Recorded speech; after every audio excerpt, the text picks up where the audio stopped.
This is RTV6 News at 11, working for you. Thanks for joining us. I'm Nicole Griffin. Tonight we have several new developments in the coronavirus outbreak, so let's get right to the very latest. The Centers for Disease Control and Prevention say Americans should cancel or postpone all gatherings of 50 people or more for the next 8 weeks. That's as experts say social distancing is imperative to curb the spread of the coronavirus. The CDC says the new guidance applies to conferences, festivals, parades, concerts, sporting events, weddings, and any other gatherings. It applies to organizational events and those individuals have planned. According to the CDC, travelers at such gatherings could bring coronavirus to communities that don't have it yet. It says any events that do take place need to prioritize the protection of vulnerable populations, and they need to emphasize hand washing and social distancing. Since Saturday, there have been 4 new confirmed cases of COVID-19 in Indiana, bringing the state total to 19. The new tally includes the first confirmed case in Hamilton County. The Indiana State Department of Health says 121 people have been tested for the coronavirus, while none have died. And developing right now at 11 o'clock, 10 EMTs in Johnson County are in quarantine as a safety precaution. The fire chief tells RTV6 the EMTs were in contact with a patient that may have had COVID-19. And tonight we're finding out what led to this situation and the steps now being taken to protect the firefighters, their family, and the community. This is nothing for the community to be alarmed about. In fact, I would say the exact opposite. Fire Chief Jeremy Pell with the White River Township Fire Department does not want his firefighters or the community to be worried. Right now, the decision to quarantine 10 EMTs is just a precaution. It comes after a call on Saturday for a patient with respiratory problems who ultimately stopped breathing and did not survive. The Johnson County Dispatch Center has a good call screening process, and they went through that call screening process. There were gaps in the information that we got from the family, which is normal. They're in a crisis and they have a loved one that they're caring for. So we got more information as we gathered patient history, which is typical for an EMS call. Tests are now being run to determine if the patient had the coronavirus. The fire department is taking recommendations from the CDC, which means 8 EMTs are in quarantine at the old fire station on Mullenix Road. 2 are in quarantine at home. We have procedures in place. Our crews provided excellent patient care. They took the proper precautions. They got the administration involved, and we're keeping them safe and healthy away from their families so that we don't contribute to the problem or contribute to the spread. The 10 EMTs are off work for 48 hours. The fire chief hopes to get the test results from the patient back before then. If they do have to be quarantined for 14 days, this will impact the department. But Chief Pell says they are prepared to get their spots filled and still be able to protect the community. Fire Chief Pell says it is important to let dispatchers know when calling 911 if you think your loved one could have the coronavirus.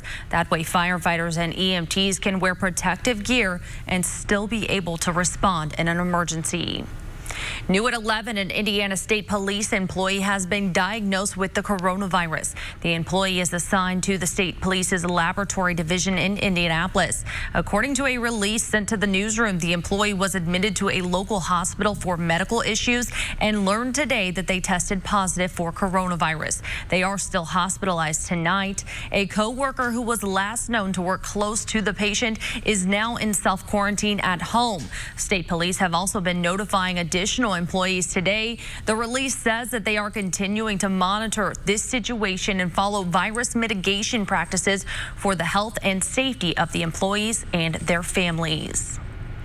Butler University says residential housing will be closed to students until at least April 4th due to the COVID-19 outbreak.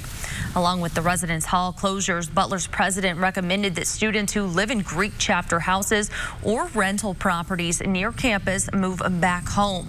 He says any student who is diagnosed with the coronavirus on campus would need to return home or self-isolate. Last week, Butler moved all classes online through at least April 4th. New tonight, Indiana University is extending remote teaching through the end of the spring 2020 semester. This means students will not return to classrooms for the rest of the term. Instead, all instruction will be online to help accommodate the adjustment. Spring break has been extended an additional week with remote instruction beginning Monday, March 30th. IU Bloomington will close most of its on-campus housing on March 20th, and all students living in dormitories will need to vacate the campus. Also, all Little 500 events have been canceled. IU currently has had no confirmed cases of COVID-19. Another school district is closing due to the coronavirus outbreak. The Tipton Community School Corporation will be closed starting tomorrow. E-learning days for students will start on Wednesday. As of right now, classes will start back up on April 6th after spring break. The district says a definite decision will be made as that date approaches, depending on the current conditions surrounding COVID-19. There really is a plane here.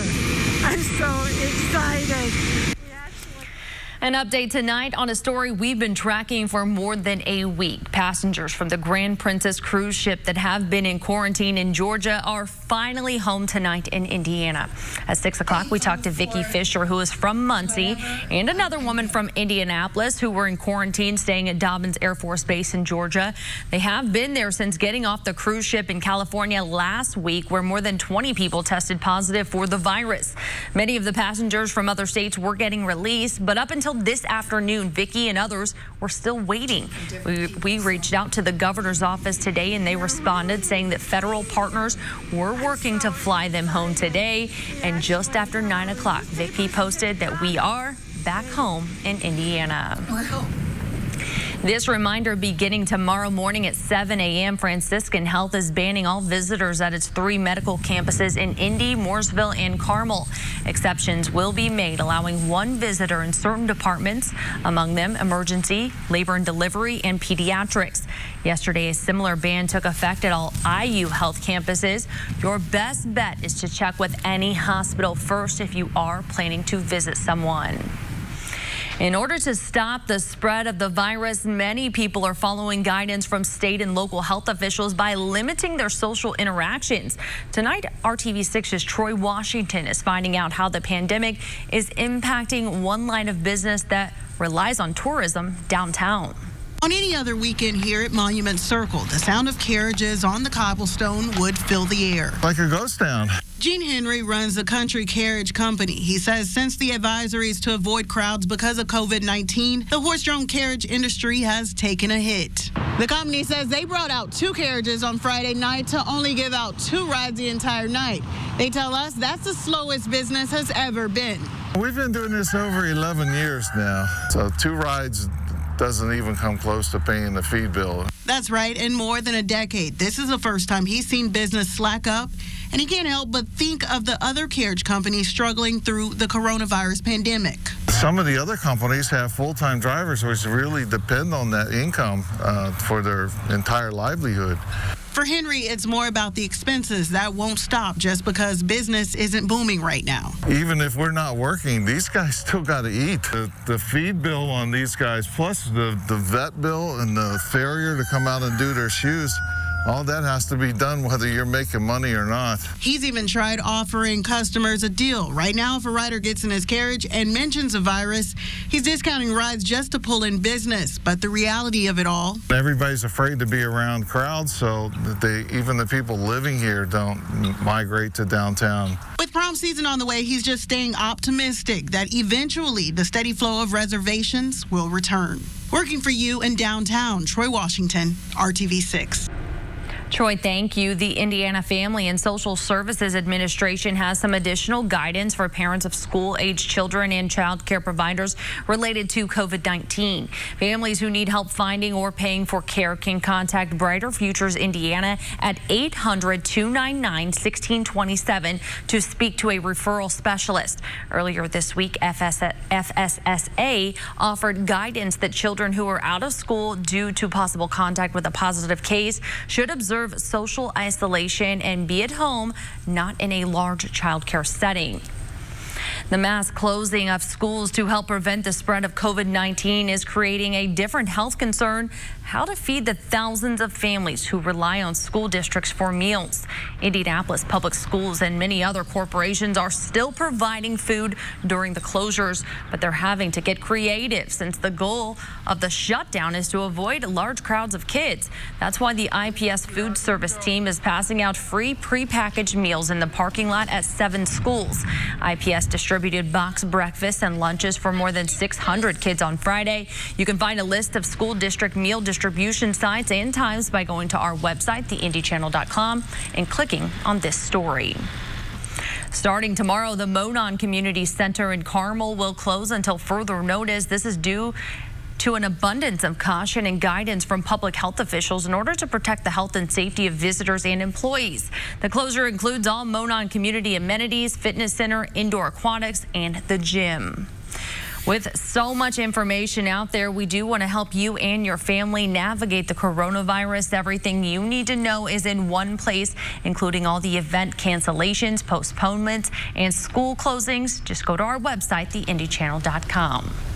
Let's get a check of your Storm Team 6 forecast with meteorologist Kyle Mounts. Yeah, and that snow of yesterday melting quickly today as temperatures made their way well into the 40s, even close to 50 degrees this afternoon in Lafayette and the Terre Haute areas. Right now, temperatures settling back into the 30s there for you around Lafayette, 36 in Muncie, and we've got lower 40s in Indy and areas south of I-70. That's also where we have a little more cloud cover across the area. We're going to stay dry tonight. In fact, as we look at the bigger weather picture here, you can see we got to go back down to portions of Texas, Oklahoma to find any rain. And then, of course, there's some snow well off to the north. But as you get ready to head out the door in the morning, we are going to remain dry with those temperatures in the lower 30s to start things off. The clouds will be with us. That light wind will approach 40 by 11 o'clock. We'll talk about the return of rain chances in a few minutes. Kyle, thank you. Coming up, 1 year since a young mother disappeared. Her family not giving up the fight to find out what happened. It's the last call for all bars and restaurants in a place not too far from central Indiana. And yes, it is connected to the coronavirus outbreak. Make a donation or volunteer today. This is RTV6 News at 11, working for you. We are literally one call away from bringing closure to this case. Today marks 1 year since the last time an Avon mother was seen alive and reported missing by her family. Avon police investigators want the public to know they are still actively working this case and they need your help. They say someone knows out there. Someone knows something about what happened to Naja Farrell. The 30-year-old mother of 2 was heading to work on March 15th, 2019 and never made it. Her car was later found abandoned near 86th and Michigan Road. They also found her foot in a pond in Crown Point. Understanding that there may be somebody with what they believe to be a very small piece of information that they might seem to be insignificant to themselves. However, for us, that could be the key component to our investigation. So we urge the public, no piece of information is too small to share with our investigators as we try to bring closure to this case. Tonight, anyone with information is asked to call the Hendricks County Communications Center or Crime Stoppers of Central Indiana. Avon police are also working with state police and the FBI on this investigation. The Federal Reserve is lowering interest rates in the hopes of offering some relief to the economy as the coronavirus pandemic leads to closures and cancellations that will have a dramatic effect on the economy. In New York, schools closed through April 20th, and California's governor is urging everyone over 65 to self-quarantine. Here's ABC's Megan Tevrizian with the latest. With over 3,200 cases of COVID-19 across the country, U.S. officials taking dramatic measures to slow down the spread of the novel coronavirus. In New York City, the country's largest school district will close Monday until at least April 20th, maybe longer. And it's very painful. It's going to be very difficult for a lot of families. The entire state of Ohio and other cities and towns, people in the U.S. closing bars and restaurants. In Illinois, ordering restaurants to only allow drive-through and delivery services. This is not a joke. No one is immune to this. California taking similar actions, but also asking seniors 65 and older to stay home. We recognize that social isolation for millions of Californians is anxiety-inducing, but we recognize what all of the science bears out. Also tonight, the Federal Reserve lowering interest rates again, this time to near 0%. Since record highs last month, the Dow is now down 21%. President Trump, critical of the Fed in the past, now applauding the move. And I want to congratulate the Federal Reserve. That's a big difference, quite a bit, about a point. This as hospitals brace themselves for a surge of patients, but facing shortages in the necessary protective gear. One nurses association asking Americans if they purchased N95 masks needed by health professionals to donate them to the people fighting on the front lines. We are very concerned that when this virus peaks, that we have enough of this equipment for our nurses to take care of our patients properly. Health experts in the U.S. trying to keep the country from facing the crisis confronting Italy, where the COVID-19 pandemic has claimed the largest number of lives in one day since the pandemic began. Megan Tavrizian, ABC News, New York. Megan, thank you. The coronavirus was a focus of tonight's debate between the Democratic candidates for president. Senator Bernie Sanders and former Vice President Joe Biden started the night exchanging elbow bumps. That's in place of the usual pre-debate handshake. The CDC says the more traditional gesture can spread COVID-19. The first question of the night was also about coronavirus. Both candidates explained what they think needs to be done right now. I would have the World Health Organization. I'd take advantage of the test kits they have available to us. Even though the president says 1 million or more are coming, let's just get all the tests we can done as quickly as we can. First thing we have got to do, whether or not I'm president, is to shut this president up right now, because he is undermining the doctors and the scientists who are trying to help the American people. It is unacceptable for him to be blabbering with unfactual information, which is confusing the general public. Biden says the government needs to provide the resources people need to get through the crisis. Sanders says his Medicare for All plan would ensure people have access to affordable health care during any outbreak.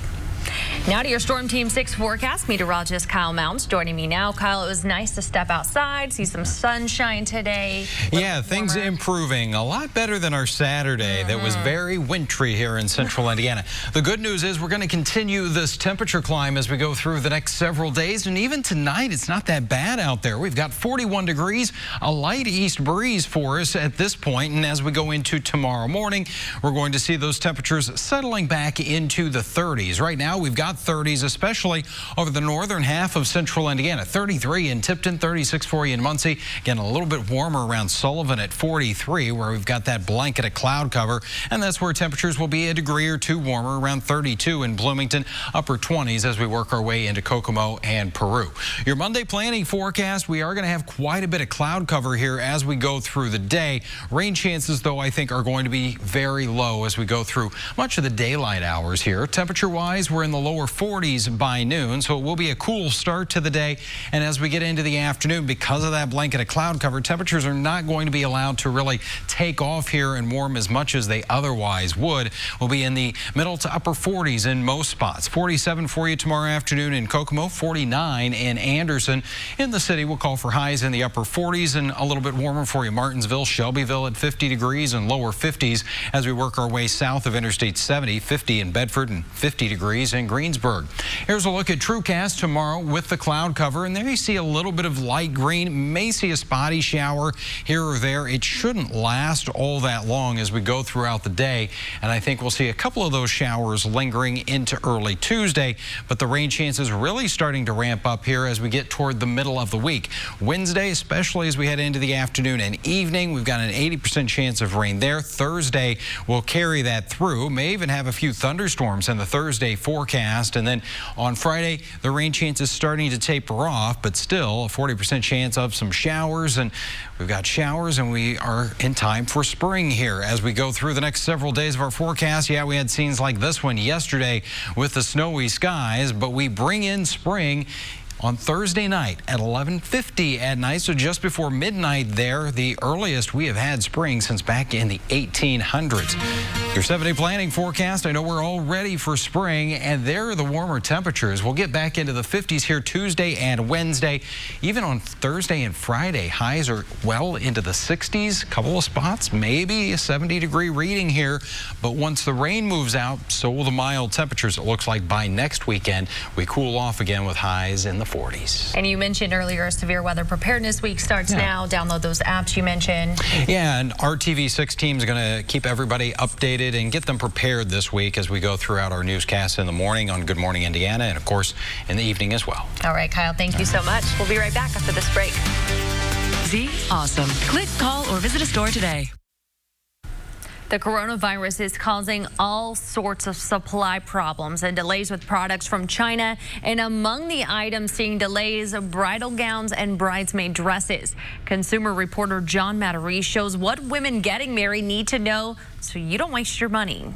For the past month, shipments from Chinese factories have dwindled as the country fights the coronavirus. And now reports are coming in from around the U.S. of nervous brides wondering if their wedding gowns will arrive on time.